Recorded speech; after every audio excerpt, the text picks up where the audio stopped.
History, the interesting bits, inventions. I'm taking some history lessons. It's about time.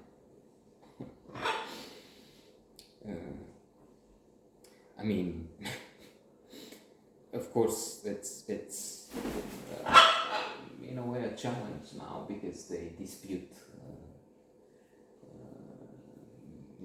you have, for instance, just give this example in America. Well, that had an influence on the world. It will soon disappear if Trump is elected. Then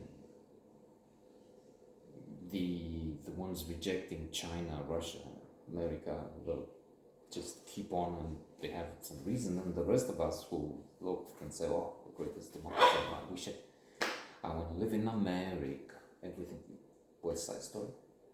We'll also say, okay, if that's the best you can do, I mean, that's what you teach us. I mean, I'm sorry, but our Johannes is a million times this idiot Trump.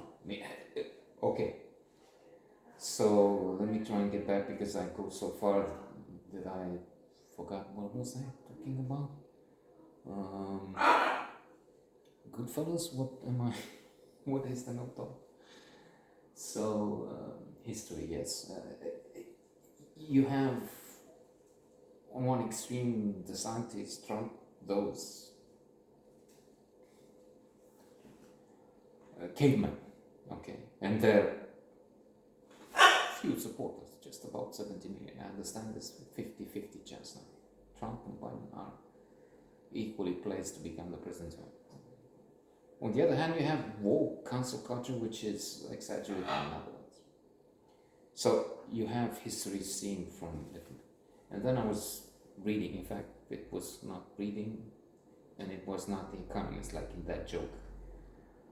Question for Radio Erevan in the commie days. You had that, but you would ask Radio Erevan for some reason.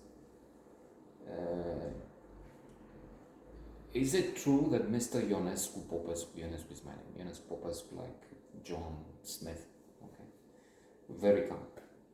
Mr. Ionescu Popescu has been given a white Dacia, the local car, Jalopy back then. Now, Renault brand, not so expensive, one of the least expensive, good. Okay, so there's even a small SUV there. So is it true that he was given a white Dacia? No, it's not a Dacia, it's not a car, it's a bicycle.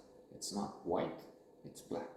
And it was not given to him, it was taken away from him. So that's communist propaganda for you, Putin shit. So it wasn't really reading, it was listening. And it wasn't The Economist, as I was going to say. It's in fact a podcast from The Economist.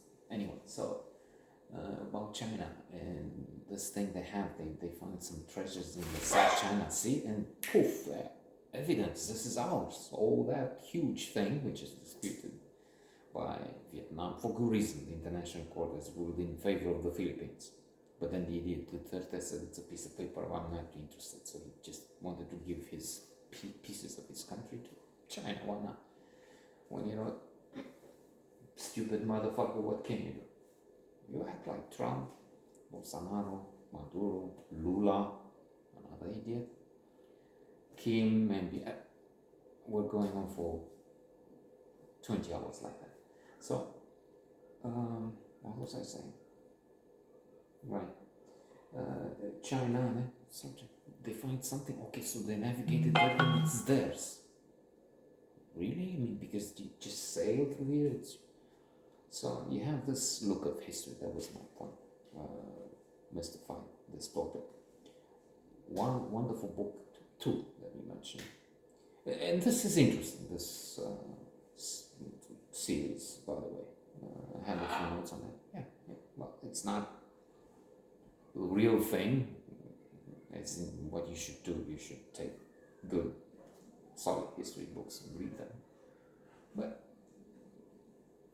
instead of that, I mean, if you don't do that, but let me say 2 books that I would strongly recommend.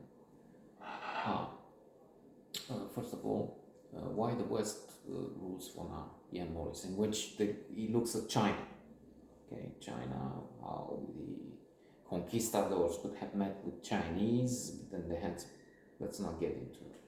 Even looks at AI, at singularity. Splendid book, one of the best, really, overall, not just history. And then, of course, Sapiens, a brief history of humankind. Yuval Harari, who has in fact 3 books. There's a brief history of tomorrow, and then there's 21 lessons for the 21st century. Yuval Harari, luminary of all times. Okay.